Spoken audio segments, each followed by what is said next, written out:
brasileira, né, até hoje, e Nacional Patriota, a Argentina não realizou, né, que essa guerra não foi uma guerra da Argentina, não foi uma guerra do Império, foi uma guerra de uma classe dominante, foi uma guerra de segmentos, né, de uma classe dominante que, com interesses singulares que não envolviam, né, a população, né, do Império, a população da Argentina, em boa parte contra essa população. Essa ação dos positivistas kantianos, que continua até o Estado Novo, né, praticamente até a Revolução de 1930 no Brasil, ali que começa a desaparecer, né, ela vai ser esquecida pela historiografia brasileira.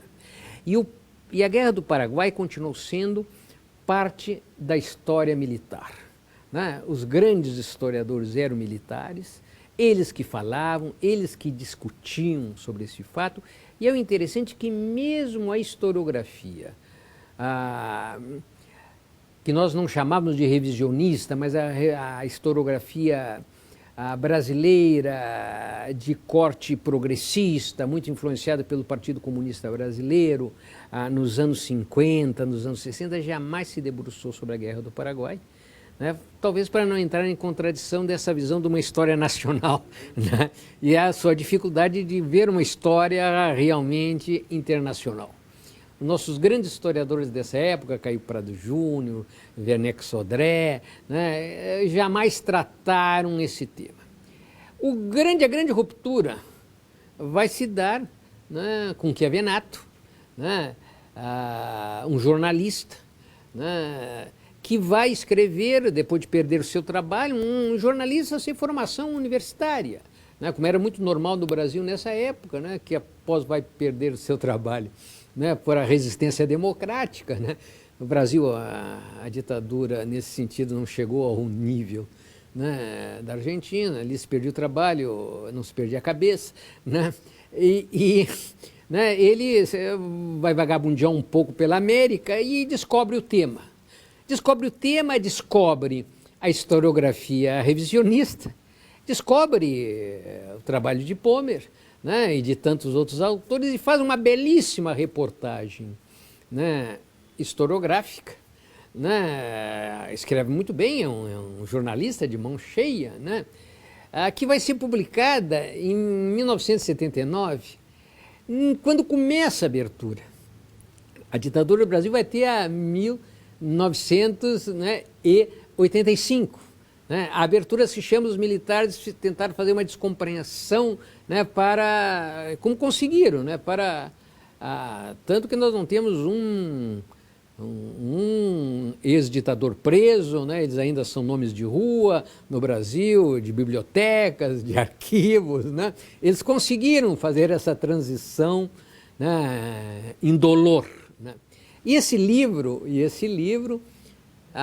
com a enfatização jornalística, né, e com a falta de precisão, né, de um jornalista, né, mas retomando, né, inovando em uma série de pontos, né.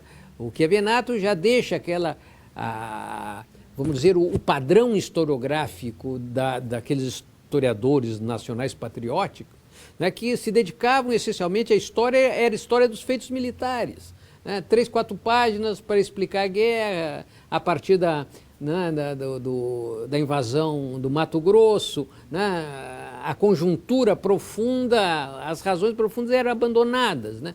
O Chiavenato já tenta explicar com os limites epistemológicos de um jornalista fazendo história, né, da falta de tradição no Brasil, né.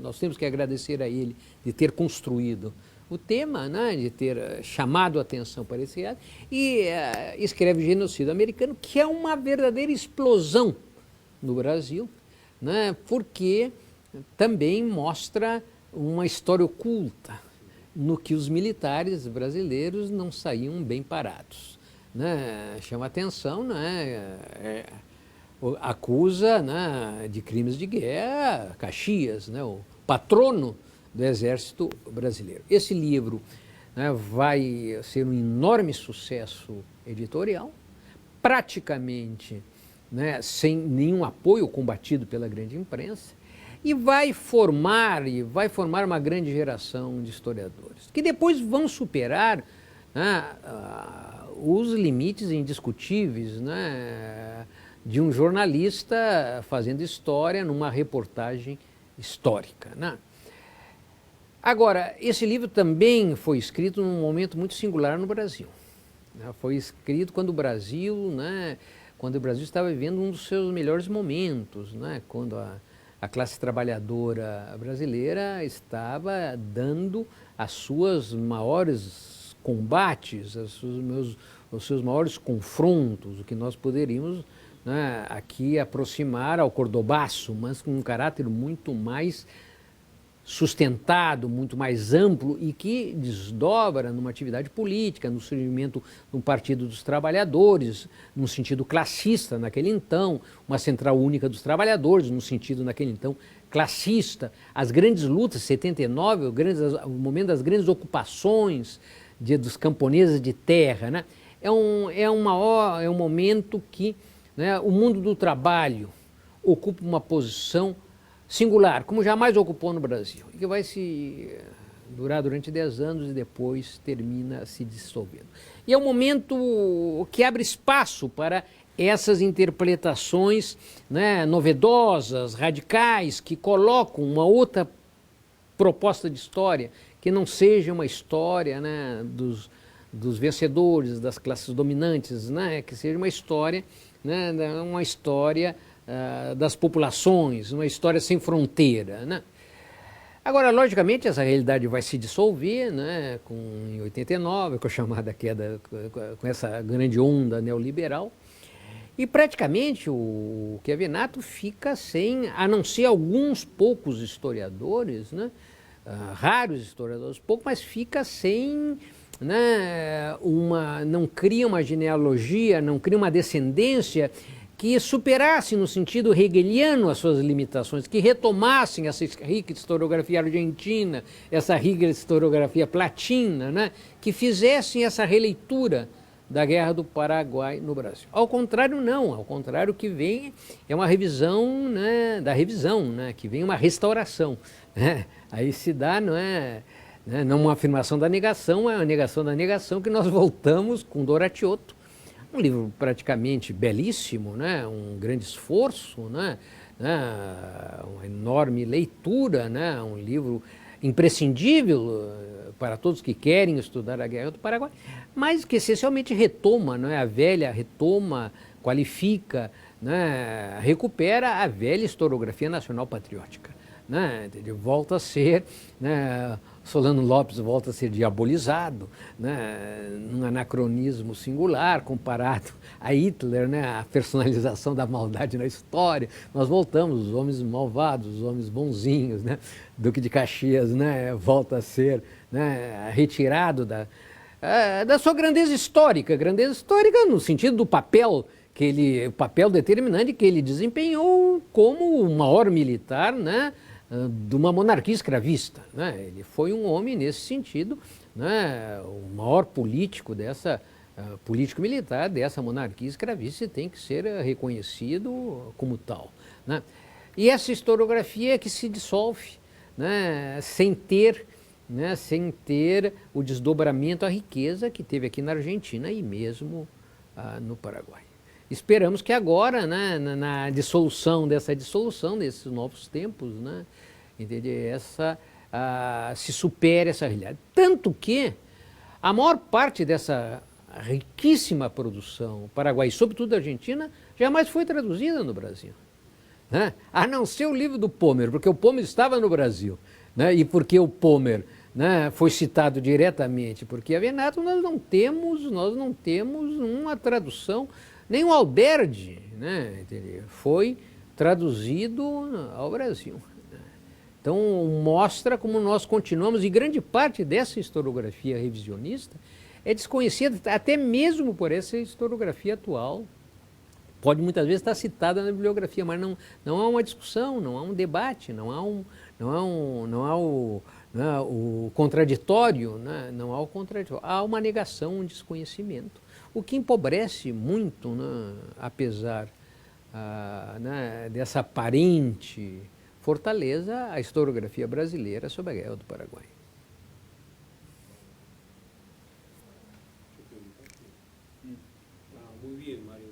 Só que é sim.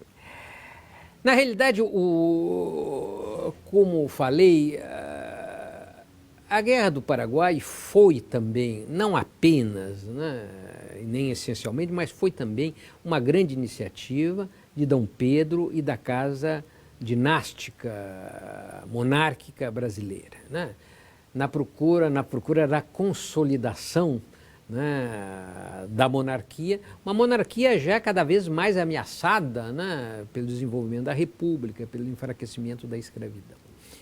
E Dom Pedro procura se transformar nesse processo, também um rei militar, né, também o rei ilustrado e o rei militar, né. E nessa construção da guerra, como uma guerra monárquica que termina, né, sendo dirigida, né, pelo Conde de, há uma série, né, de iniciativas, né, para consagrar, né, essas glórias, com iniciativas pictóricas, né. Então nós vamos ter uma série de quadros, né, como a Batalha de Avaí, né, que, encomendado direto ou indiretamente pela Casa Real, né, para registrar na época, porque a pintura, nesse momento, né, ela tinha um papel, né, desconhecido hoje. Esses grandes quadros, né, a batalha aí de uma dimensão monumental, né, eram visitados por dezenas de milhares de pessoas, como foram na sua inauguração, na sua exposição, né? E alguns desses pintores, né, até mesmo depois vão pintar a República, né, mas se destacam ali, né, com nada em tentativa, a outra obra, né, a famosa, a Batalha de Riachuelo, né, a Batalha de Riachuelo, né, né, no mesmo sentido. Eu chamo a atenção que, quando eu era menino, né, no século passado, né, nos colégios, nos livros escolares, né, na contracapa dos livros escolares, era tradicional, né, essas ilustrações clássicas e oficiais sobre a Guerra do Paraguai. O meu primeiro contato com a Guerra do Paraguai, né, foi através dessas batalhas absolutamente descontextualizadas, mas que nós levávamos na nossa pasta, né, e vimos e temos gravado no nosso inconsciente da nossa geração. Agora não mais, né? Isso já é algo, nesse sentido, superado.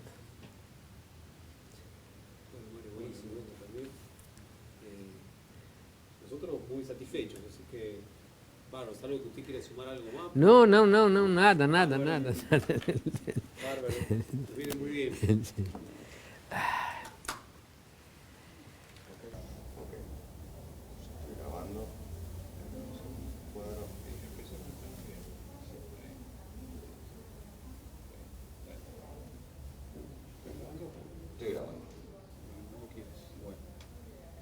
Bueno, por empezar, una pregunta de carácter general que se la solemos hacer a todos los entrevistados. ¿Por qué comenzó la guerra y cuándo comenzó? O, tomándole de otra forma, la guerra empezó con la cruzada libertadora de Venancio Flores, con la ocupación de Mato Grosso, ¿sí?, con la ocupación de Corrientes. ¿Cómo hacer esa distinção? E em quanto tempo mais ou menos cada pergunta? Não hay un tiempo. Vocês cortam depois. Pero sí, no Sim, demasiado, sim. Seria isso? ¿Cómo? Essa pergunta? Esa pregunta. Salimos por ahí. Num sentido mais amplo, sobretudo do ponto de vista do Império, a Guerra do Paraguai é bastante anterior.